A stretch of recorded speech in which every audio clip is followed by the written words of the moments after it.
اور آج گوادر میں کرفیو ہے، پانی کا بحران پیدا ہو چکا ہے، خوراک کا بحران پیدا ہو چکا ہے، دکانوں کی بندش کی وجہ سے گھروں میں راشن ختم ہو چکا ہے۔ جو شرپسند عناصر ہیں، جو قاتل ہیں، جو دہشت گردی کر رہے ہیں، جو جلاؤ گھیراؤ کر رہے ہیں، ان کے خلاف کارروائی کریں۔ جو سرکاری عمارتوں کو آگ لگا رہے ہیں، جو دوسرے حملے کر رہے ہیں، تو ان کے خلاف کارروائی کریں۔ جو کوئی مجھے تو بتاتے ہیں نا، میں خود جا کر کے محنتیں کرتا، پاؤں پکڑتا کہ مجھے لے جائیں جی، میں جہاز بیٹھنے کا بڑا شوق ہے آپ کے خصوصی، مجھے آپ ساتھ لے جائیں۔ اگر ان کو بڑا شوق تھا، اگر حالات کو بہتر کرنا، میں بطور گوادر کا ایم پی ہے، مجھے اسمبلی میں بھی معذرت کی کہ میں نے آپ کو نہیں بتایا۔ وزیر داخلہ جو جہاز میں بیٹھ رہا تھا، گوادر جا رہا تھا، تو مجھ سے کسی نے پوچھا؟ 4 اب تک ہلاکتیں ہوئی ہیں۔ اسی طرح صبح تک اطلاعات ہیں کہ سرکاری عمارتوں کو بھی آگ لگایا گیا ہے۔ دھرنا بھی ان کا بلوچ یکجہتی کمیٹی والوں کا جاری ہے۔ وزیر داخلہ تو وہاں موجود ہے، مجھے پتہ نہیں ہے وہ مذاکرات کے لیے ہے یا کچھ اور کام کے لیے گئے ہیں۔ آج جو پریس کانفرنس کا جو مقصد ہے، گوادر کی صورتحال 27 جولائی سے جو گوادر کی صورتحال بنی ہے، آج گوادر کے روڈ کی بندش کی وجہ سے ہائی ویز کی کنٹینر لگے ہوئے ہیں، نہ ضلع گوادر سے کوئی باہر نکل سکتا ہے اور نہ اندر داخل ہو سکتا ہے 27 جولائی سے۔ دکانوں کی بندش، روڈ کی بندش کی وجہ سے ضلع گوادر میں 2 دن پہلے ہمارے ایک شخصیت کراچی میں انتقال کر گئے۔ 2 دن تک اس کی میت کو بھی ہم گوادر نہیں پہنچا سکے، روڈ کی بندش کی وجہ سے۔ اس کے لیے پھر ایئر ایمبولینس کا بندوبست کرنا پڑا، اور روڈ کی بندش کی وجہ سے کیونکہ بااثر آدمی تھے، انہوں نے اپنے لیے تو یہ بندوبست کر لیا، لیکن عام غریب فرد کا جنازہ بھی شاید اپنے گھر تک نہیں پہنچ سک رہا ہے 27 جولائی سے۔ گوادر کا مریض ایمرجنسی حالت میں ہم کراچی جاتے ہیں علاج کے لیے، وہ مریض گوادر شہر سے نکل نہیں پا رہا۔ اور آج گوادر میں کرفیو ہے، پانی کا بحران پیدا ہو چکا ہے، خوراک کا بحران پیدا ہو چکا ہے، دکانوں کی بندش کی وجہ سے گھروں میں راشن ختم ہو چکا ہے، موبائل نیٹ ورک بند ہیں۔ جو ضلع گوادر سے باہر ہیں، رشتہ دار ہیں، باہر ممالک میں یا کراچی میں ہیں، وہ ایک دوسرے کے حالات سے بھی واقف نہیں ہیں کہ کون کس حال میں ہے، کس طرح ہے۔ موبائل نیٹ ورک کی وجہ سے رشتہ دار اپنے رشتہ دار کا بھی پتہ نہیں کر سکتا کہ وہاں کیفیت و صورتحال کیسی ہے۔ کل وزیر اعلیٰ صاحب سے، چیف سیکرٹری صاحب، ان کے تمام وزراء سے بھی ہم نے نشست کی، ان کو بتایا کہ ایک احتجاج ہے، ایک سیاسی سرگرمی ہے، ایک پرامن احتجاج ہے، اس کو ایک جگہ تک آپ محدود رکھیں، اسی طرح اس کا جلسہ ہو رہا ہونے دو، کم سے کم اس میں لاکھوں عوام کو کیوں آپ تکلیف دے رہے ہیں؟ لاکھوں عوام کی آمد و رفت کو کیوں آپ نے بند کیا ہے؟ کیوں کنٹینر لگائے ہیں؟ کیوں موبائل نیٹ ورک بند کیا ہے؟ کیوں وہاں راشن کی فراہمی ناممکن ہے؟ کیوں وہاں میت کو نہیں لے جا سکتے؟ اپنے مریض کیوں وہاں سے نہیں نکل سکتے؟ ایک احتجاج ہے، اس احتجاج کو آپ مینیج کریں، لیکن اس کی وجہ سے پورے عوام کو آپ نے عذاب میں کیوں مبتلا کیا ہے؟ میں نے شرط بھی لگایا کہ ہم اس صورت ہم بات چیت کر سکتے ہیں، اس صورت ہم بات کو آگے بڑھا سکتے ہیں کہ جب آپ یہ ہائی ویز کھول دیں، یہ کنٹینر ہٹا دیں، یہ موبائل نیٹ ورک بحال کر دیں، تاکہ ہم یکجہتی کمیٹی کے ذمہ داران سے رابطہ بھی کریں، ان سے ملیں، ملاقات بھی کریں۔ گوادر کی آل پارٹیز، وہاں کے ذمہ داران بھی اپنے تئیں کوشش کر رہے ہیں کہ حالات کو بہتر کریں، مذاکرات ہو، ثالثی کا کردار ادا کریں، لیکن تاحال صورتحال انتہائی خراب ہے۔ حکومت بلوچستان نے بھی سنجیدہ کوئی مذاکرات کی کوشش اب تک نہیں کی۔ کوئی مذاکرات کے لیے حکومت بلوچستان کا وزیر داخلہ تو وہاں موجود ہے، مجھے پتہ نہیں ہے وہ مذاکرات کے لیے ہے یا کچھ اور کام کے لیے گئے ہیں۔ کم سے کم وہاں اب تک سنجیدہ مذاکرات وہاں ضلع گوادر میں شروع نہیں ہوا۔ تو میں نے کل بھی کہا کہ فل فور مذاکرات شروع کیے جائیں،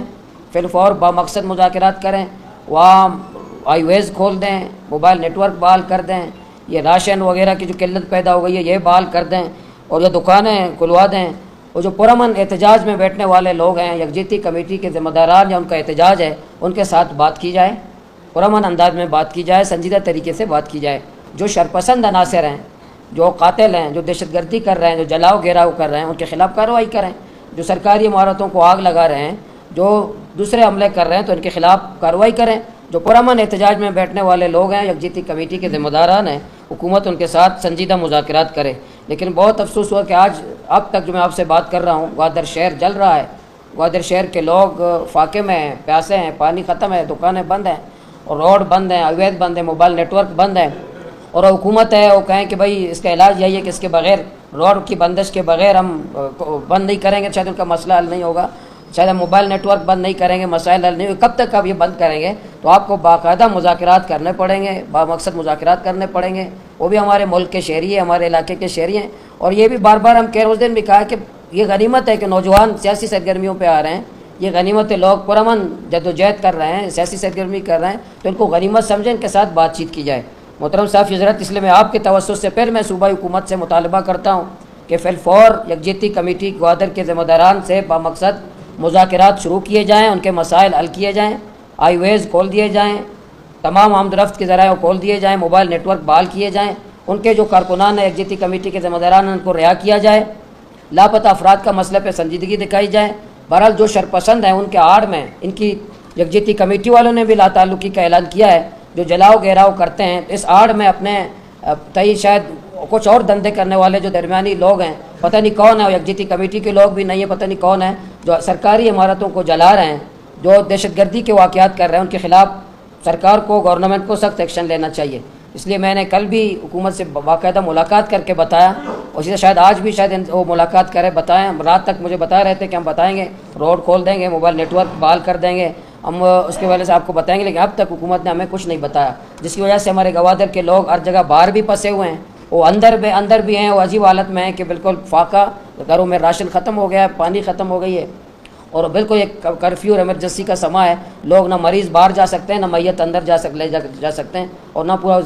انسانی زندگی بالکل دھرم بھرم ہو چکا ہے۔ اور حکومت بلوچستان کوئٹہ میں بیٹھ کر شاید بہت مطمئن ہے کہ ہم نے کسی کو دھرنا نہیں کرنے دیا یا احتجاج کرنے نہیں دیا یا کوئٹہ سے لوگوں کو گوادر آنے نہیں دیا، لیکن گوادر والوں کو تو آپ نے تو عذاب میں مبتلا کیا۔ ایک حکومت ہوتے ہوئے وہ یہی سمجھتا ہے کہ میں نے کنٹینر رکھ کر کے بڑی کامیابی حاصل کی ہے، میں نے موبائل نیٹ ورک بند کر کے بڑی کامیابی حاصل کی ہے، میں نے گوادر کے لوگ، باہر کے لوگوں کو گوادر آنے نہیں دیا، اس لیے بڑی کامیابی حاصل کی ہے۔ باقی گوادر کے لوگ مرتے ہیں تو مریں، اگر ان کو پانی نہ ملے، راشن نہ ملے، ان کی میتیں گھر نہ جا سکیں، لیکن ہم تو اپنے کامیاب ہو چکے ہیں، یہ کامیابی نہیں ہے۔ تو اس سے مزید نفرت میں اضافہ ہوگا، مزید تشویش میں اضافہ ہوگا، مزید لوگ باہر حکومت کے خلاف،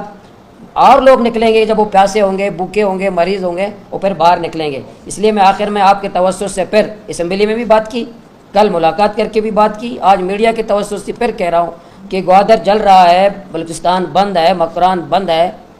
آپ چوکی سے لے کر گوادر تک، کراچی سے گوادر نہیں جا سکتے، کوئٹہ سے لوگ گوادر نہیں جا سکتے، بالکل نہ ہوائی سفر کر سکتے ہیں، نہ زمینی سفر کر سکتے ہیں۔ تو یہ حالت تک پہنچانے میں جو بلوچستان نے پالیسی، ایک پرامن احتجاج کو روکنے کے لیے پورے بلوچستان کو انہوں نے جام کیا ہے، اور آئے تو خوش ہیں کہ ہم حکمرانی کر رہے ہیں، تو سانسیں ہماری نقل و حرکت جام کیا ہے۔ اس لیے میں نے کل بھی حکومت کو کہا کہ ایسا نہ ہو کہ آپ اس دھرنے کو شاید آپ کامیاب ہو جائیں، جب ہمارے پانی بند ہوگا، راشن بند ہوگا، میں بطور ایم پی اے بھی جا کر کے دوبارہ میں دھرنے میں جا کے بیٹھ جاؤں، اس سے پہلے کہ آپ خود عملی اقدامات کریں۔ ہمارے جتنے لوگ تنگ ہیں، فل روڈ، ہمارے کنٹینر یہ ہیں، روڈ ہمارے بحال کر دیں، یہ نیٹ ورک بحال کر دیں، ضلع گوادر کے لوگوں کو آنے جانے دیں، ہمارے راشن کو آنے دیں، پانی کا بحران حل کر دیں، اور دھرنے میں بیٹھنے والے لوگ ہیں ان سے بامقصد مذاکرات کریں، اور جو شرپسند عناصر ہیں ان کے خلاف کارروائی کریں۔ کسی نے مجھے بتایا، بطور ایم پی اے مجھے اعتماد میں لیا، جو وہاں کارروائی کر رہا تھا مجھے بتایا، جب اس کے گلے میں آیا تھا تب مجھے کہہ رہا ہے کہ آپ جا کے کردار ادا کریں۔ مجھے جہاز کی ضرورت نہیں ہے، میں انشاءاللہ کل بھی میں نے یہ الفاظ ان کو ادا کیے کہ میں گدا گاڑی سے انشاءاللہ جاؤں گا، پیدل بھی جاؤں گا، لیکن پہلے روڈ بحال بلاک کھولیں، موبائل نیٹ ورک کھولیں، میں پھر بات کروں گا۔ ویسے خیرات میں آپ کا نمائندہ بن کر آپ اپنے دندے کرتے رہو، طاقت کا استعمال کرتے رہو، لوگوں کو مارتے رہو، اور میں جا کے تمہاری طرف سے مذاکرات کروں گا، ایسا نہیں ہوگا۔